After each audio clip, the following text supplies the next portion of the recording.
Good evening, Bahamas. I'm Christina McNeil, and this is NB12 for Wednesday, May 9th, 2012, broadcasting from the Cable 12 studios on Robinson Road. In news tonight, the Deputy Prime Minister and First Cabinet Minister of the Christie administration sworn in today. No honeymoon for Prime Minister Perry Christie, an in-depth news analysis of what's expected of the new Prime Minister, the leadership race in the Free National Movement and the future of that party, 2 murders on New Providence today, and an afternoon fire at Sandyport nearly destroys a home. We have those stories and much more coming up tonight. Your NB12 starts right now.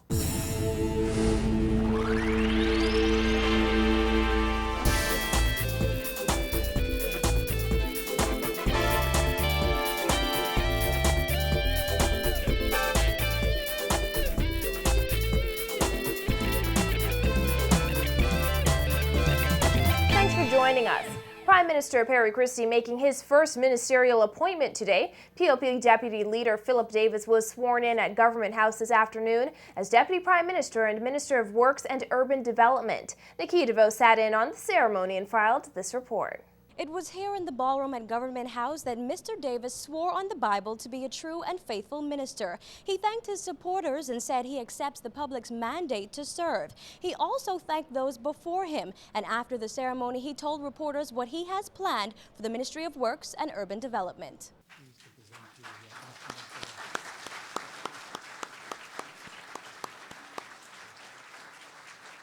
After taking his oath at the brief swearing-in ceremony this afternoon for his first cabinet appointment since his political career began in 1991, Davis took to the podium to give brief remarks. He expressed his appreciation and said his thank yous, even to the previous Ingram administration. As we move forward to make our Bahamas better, I extend to Bahamians of all political persuasions the olive branch of peace and goodwill. And let me begin this by offering my sincere thanks and appreciation to the former Prime Minister, Right Honorable Hubert Ingram, and his executive team for the good that they would have done. After greeting friends, family, and supporters before a brief reception, the Deputy Prime Minister and Minister of Works and Urban Development admitted that he will face many challenges in his ministry and told us that his first duties will be to address concerns with roadworks and infrastructure and to focus on the Family Islands. To try to get a handle on that and to bring some order and effectiveness to the overall carrying out of those works. Insofar as infrastructural work, during the course of the campaign, we discussed ensuring that the Family Islands get attention to their roads, their seawalls, and other infrastructural needs. And many are wondering if the Christie administration will cancel the controversial New Providence infrastructure program that resulted in the closure of several small businesses and job losses. Here's what the minister now responsible for that project had to say about that. We don't intend to slow down anything. We intend to review what is going on as they're going on, and it depends on our discovery. Then that decision will be made whether it continues or not. Davis also elaborated on the plans for the urban development component of his portfolio. We know that our inner city needs a whole revamping and ensuring that modern facilities could get to each and every person and child. And that is also a part of our exercise, but really addressing almost on immediate terms. Long term, we're hoping to transform the Bahamas to a 21st century country. Prime Minister Perry Christie also took to the podium where he saluted the new Deputy Prime Minister and Minister of Works. He also announced that he will be immediately appointing persons to deal with crime and the economy, and that his next set of appointments will be made within 24 hours. We understand that Dr. Bernard Nottage will be appointed Minister of National Security, Michael Halkitis will be appointed Minister of State for Finance, and Ryan Pinder is expected to become Minister of Financial Services. All remaining cabinet ministers will be sworn in on Friday. Reporting for NB12, I'm Nikia DeVoe. Well, in the lead up to Monday's general election, Prime Minister Christie promised to hit the ground running to achieve a number of accomplishments within his first 100 days and others over the course of his 5-year term. Our Candia Dames has this special news analysis looking at what was promised and the challenges that lie ahead for the new administration. In the coming days, the noise of a boisterous and bitterly fought 2012 election will fade. Prime Minister Christie now faces the serious challenges of governance, the expectations of a demanding electorate, and a strained fiscal position. His many promises must be viewed now against the prism of existing realities. After naming his cabinet, Christie's most immediate concern must be to prepare a new budget, which is due in Parliament by the end of this month. The new government will have to be creative in generating revenue if it is to get a handle on the national debt, which is now over $4 billion.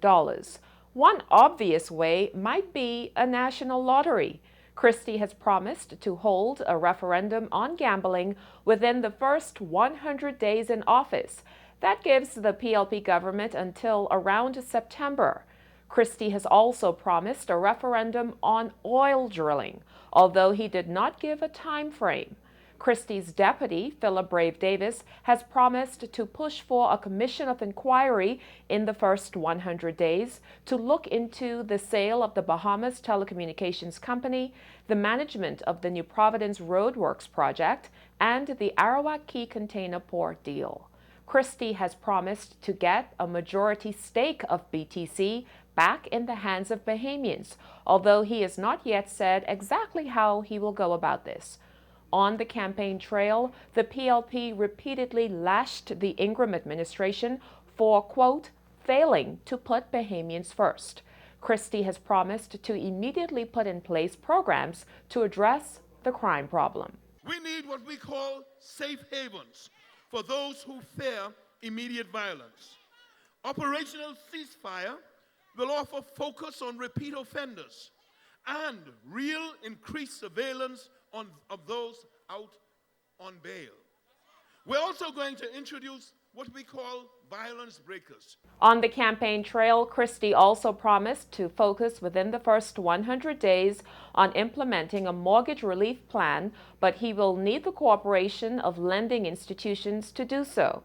He has promised to revive the national economy and to focus on lifting Grand Bahama out of its economic slump. I know that Bahamians deserve access to the best education, the best training, and the best technology so you can compete in the 21st century.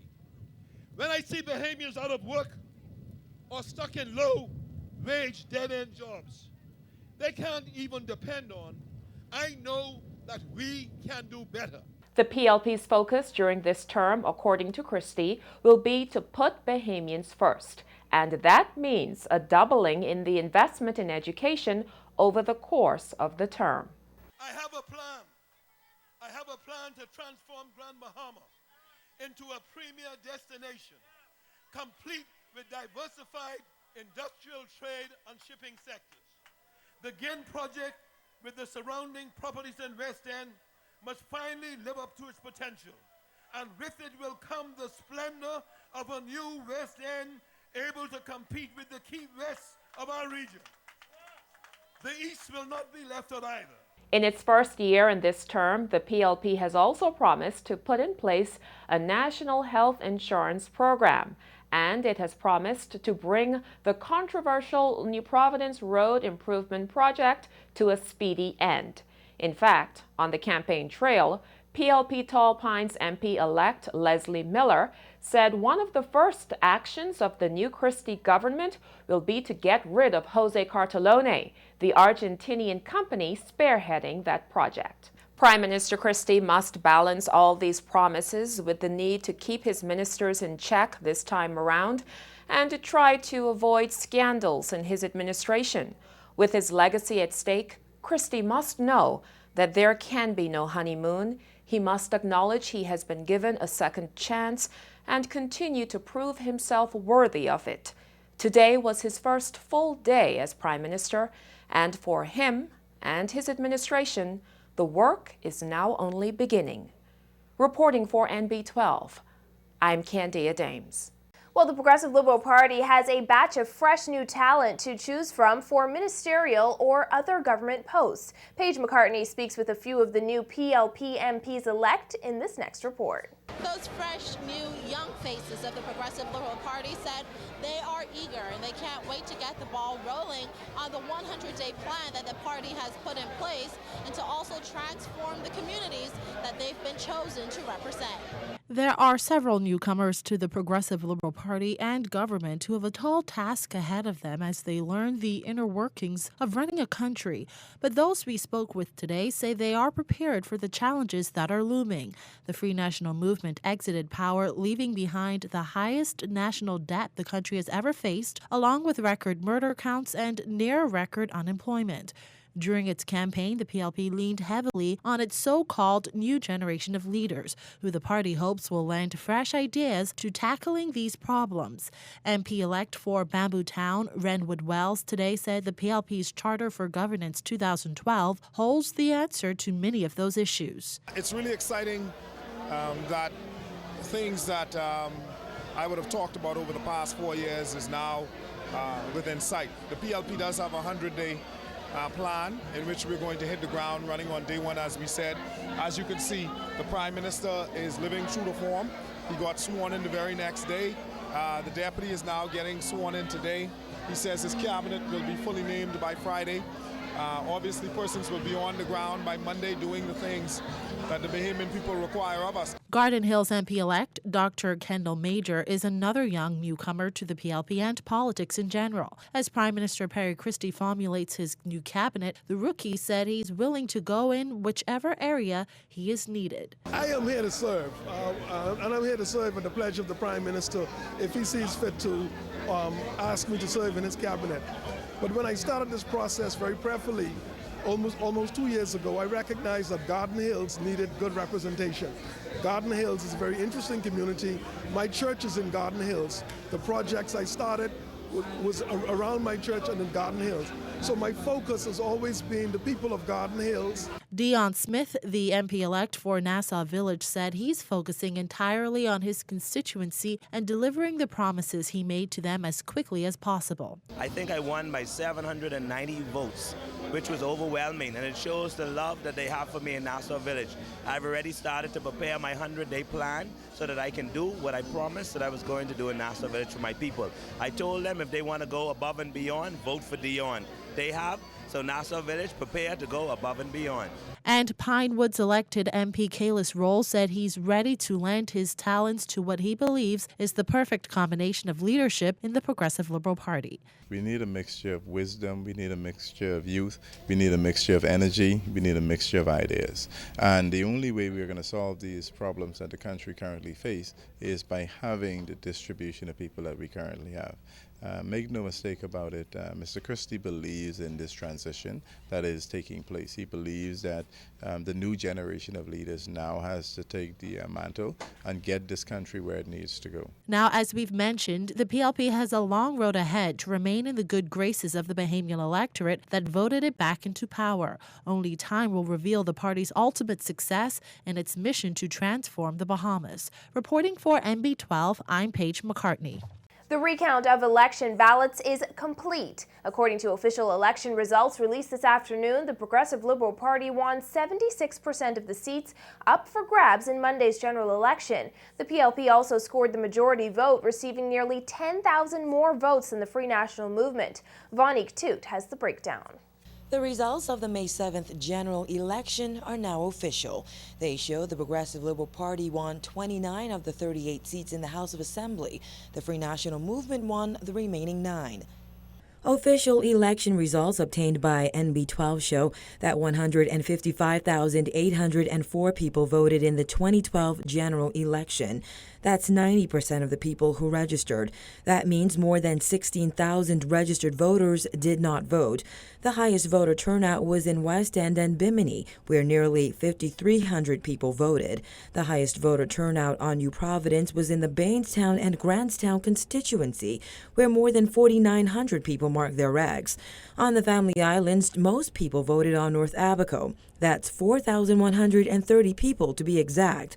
Parliamentary Commissioner Errol Bethel made it clear these results will not change. The recount itself is long and tedious. In a number of these centers, we had a lot of lawyers, and people are questioning just about almost every ballot. and that takes a long time. You remember the Elizabeth situation, that took almost 3 days. And in this case, people were out there up to almost 2 o'clock last night, still going through votes, and almost votes are being challenged by various candidates and agents. And that is what takes time. Up to last night, there were no clear winners in the North Andros and Berry Islands constituency and in Central and South Eleuthera because the numbers were so close. However, Bethel confirmed today that PLP candidate Dr. Perry Gomez defeated the FNM's North Andros candidate Desmond Bannister by 24 votes. In South Eleuthera, Dr. Gomez's nephew and PLP candidate Damian Gomez beat the FNM's Howard Johnson by 66 votes. While he admits that the recount process is a tedious one, Bethel believes that some people try to drag it on so long that it starts to feel like election court. Where the returning officer has to be a judge in each case, sometimes people even quoting legal precedents, and that makes it very difficult. And it also puts us in a situation where more and more, I guess, in the future, it may become, because we experience it this time, where some people are reluctant to even serve as returning officers because of the pressure that they go through in these, when they have to make these, do the recounts and make decisions. While some candidates have expressed concern over ballots, the parliamentary commissioner says he has not seen any substantial evidence of spoiled ballots. He says some things changed during the recount, but not enough to change the end result. When North Abaco results started rolling in Monday night, some people initially feared that FNM leader Hubert Ingram had lost his seat to PLP candidate Renardo Curry. Mr. Ingram ended up winning by nearly 400 votes, though. However, he has said he will not take his seat in Parliament, paving the way for a by-election. Bethel says certain things must happen first. The by-election cannot be announced at this stage of the game, simply because the House first has to meet, and that meeting is scheduled for the 23rd, and then you have to have a speaker, you have to have members sworn in, and then after that there has to be some communication to the speaker, and so that a vacancy is declared. You see, you have to have a declaration of a vacancy, and then that information has to be communicated to the Governor General. What's interesting is Bahamians just cast their ballots on Monday. However, the parliamentary commissioner says a handful of people came in this morning to register for the next general election. Reporting for NB12, I'm Vonique Tude.